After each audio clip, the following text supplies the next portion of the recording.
თოვლის დედოფალი ყინულის დედოფალმა შეცვალა. კაი და გერდა მეგობრების მაგივრად სატრფოები არიან. გულცივ მრისხანე და სასტიკ დედოფალს კი ნანა ნებიერიძე ასახიერებს. ეს გრანდიოზული 3D სანახაობის მცირე მონახაზია, რომელსაც მაყურებელი 27 დეკემბრიდან 1 იანვრის ჩათვლით სპორტის სასახლეში იხილავს. 27 დეკემბრიდან 1 იანვრის ჩათვლით გვაქვს 10 წარმოდგენა.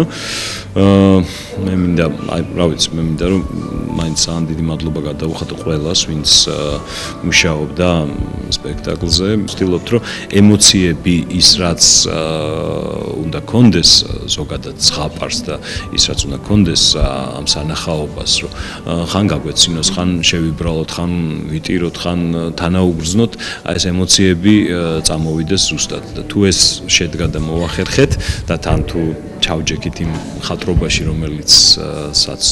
რომელიც იქმნება, ალბათ ჩვენ შედეგი გამოგვიღებთ. ჰანს კრისტიან ანდერსენის ზღაპარი, რომელიც თითოეული ჩვენთაგანის ბავშვობასთან ასოცირდება, ზაალ ჩიქობავას ექსპერიმენტია, რომელსაც შემოქმედებითი ჯგუფით დაწყებული ყველა წარმატებას უწინასწარმეტყველებს. მსახიობებს ერთმანეთის გარდა თამაში ანიმაციასთანაც უწევთ. არაჩვეულებრივი ვიდეო და საუნდ ეფექტები კი შოუს კიდევ უფრო დიდ პომპეზურობას სცენს.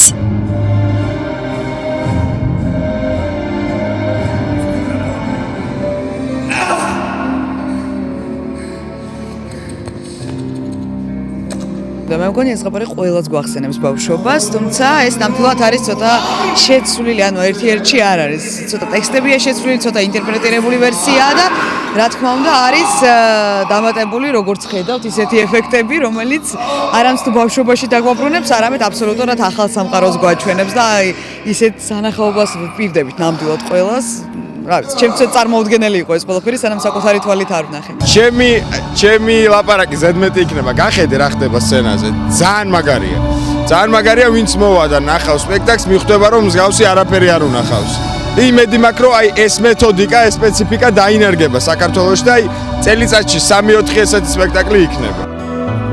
ზაალ ჩიქობავას ზღაპარში კაი და გერდა 15-16 წლის მოზარდები არიან. ყინულის დედოფალი კი შესაძლოა სულაც არ იყოს ისეთი ბოროტი, როგორიც გვეგონა. კაის ირაკლი ძნელაძე ასახიერებს. გერდას როლს კი ახალგაზრდა მსახიობი ანი წერეთელი თამაშობს. რაც შეეხება ყინულის დედოფალს, თეთრი ქალბატონის როლი ნანა ნებიერიძემ მოირგო, რომელმაც ცეკვავენ ვარსკვლავებიდან გამოვარდნის შემდეგ ძალები უკვე დიდ სცენაზე და თანაც როგორ სცენაზე მოსინჯა.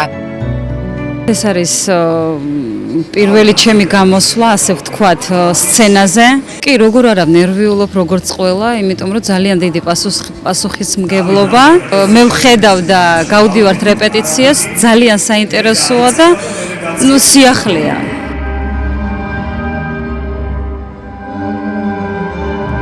არის თუ არა ეს ის ზღაპარი, რომელსაც ვკითხულობდით? რა თქმა უნდა არა. შინაარსი არ შეცვლილა, თუმცა ის, რასაც სტუდია პიკარტი საახალწლოდ გვთავაზობს, ჩვენს რეალობაში ახალი სიტყვა.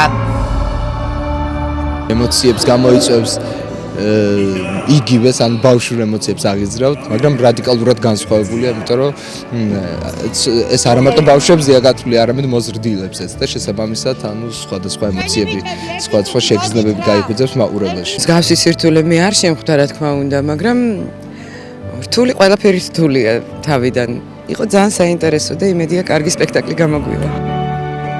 ყინულის დედოფლის ნახვა მაყურებელს 27 დეკემბრიდან 1 იანვრის ჩათვლით სპორტის სასახლეში შეეძლება. თუმცა თუ იმ აზრზე ხართ, რომ ნაწარმოები ნებისმიერ დადგმას ჯობია, გირჩევთ ცოტა ხნით აზრი შეიცვალოთ და ქართველი რეჟისორის ექსპერიმენტი დაფიქრების ღირსად მაინც ჩათვალოთ. აღტაცებულები თქვენ შვილებთან ერთად თქვენს ნამდვილად დარჩებით.